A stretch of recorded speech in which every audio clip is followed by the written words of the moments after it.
Qu'est-ce que ça te fait d'être affalé tout en sachant que tu es filmé et que ce sera probablement publié sur la chaîne? Qu'est-ce que ça te fait du coup de savoir que tu vas être vu dans cet état-là? C'est marrant en fait parce que quand tu m'as posé la question, j'ai senti une sorte de secousse au niveau d'ici, tu vois. J'avais vraiment ce sentiment d'être affalé et genre tout de suite, une sorte de contraction, tu vois, en moi.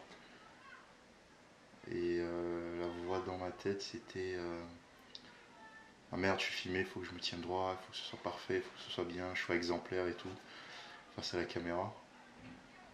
Et du coup, je me sens un peu moins relâché là.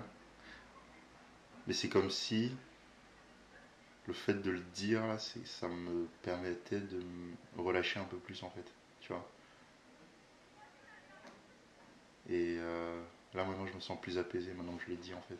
C'est comme si j'avais extériorisé ça, cette pression que j'avais en moi de me dire ah, il faut que ce soit parfait, il faut que je me tienne droit. Vu que là, j'ai le sentiment de reconnaître et d'être à l'aise avec ça, vu que c'est mon état actuel. Là, je me sens un peu plus relâché du coup.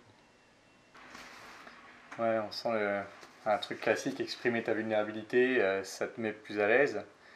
Et j'aime bien la manière dont tu le décris, je pense qu'il y a un peu rien à rajouter. C'est juste souligner le fait que ce que j'aime bien dans ce que tu dis là, c'est le côté intégrité. C'est parce que j'ai été en intégrité avec mon état interne, parce que ce que j'ai dit était en lien avec mon état interne, bah ouais, je me sens comme une merde, là je stresse un peu parce qu'il y a la caméra, et c'est ça qui fait que ça se dissout. Le Mm. fait que tu assumes pleinement le truc, quoi. Mais ça, c'est un truc. Enfin, je peux t'en parler parce que avant, j'en étais pas capable. Ça m'a pris énormément de. Je sais pas, je pense plusieurs mois, voire 1 an et demi, 2 ans. Avant d'être capable justement, genre d'observer bah, un peu comment j'évoluais dans le temps, dans l'espace, dans mes états d'humeur, mes états émotionnels, mes états physiques, tu vois.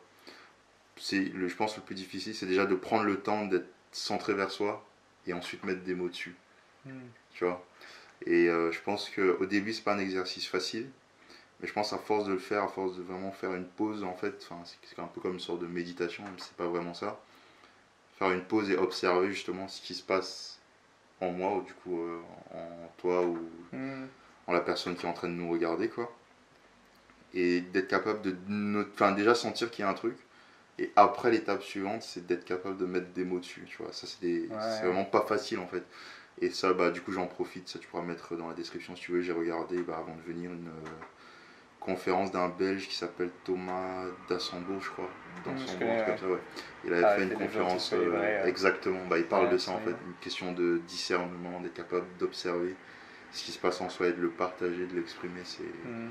C'est un exercice pas facile, mais une fois qu'on le maîtrise, bah, tout devient simple, en fait. Ouais, je pense que c'est beaucoup ce qu'on travaille avec le Je remarque que, Ouais. dans les ateliers de connexion authentique ou dans l'école des guerriers. Développer ce discernement de départ qui fait que tu arrives à capter ce qui se passe.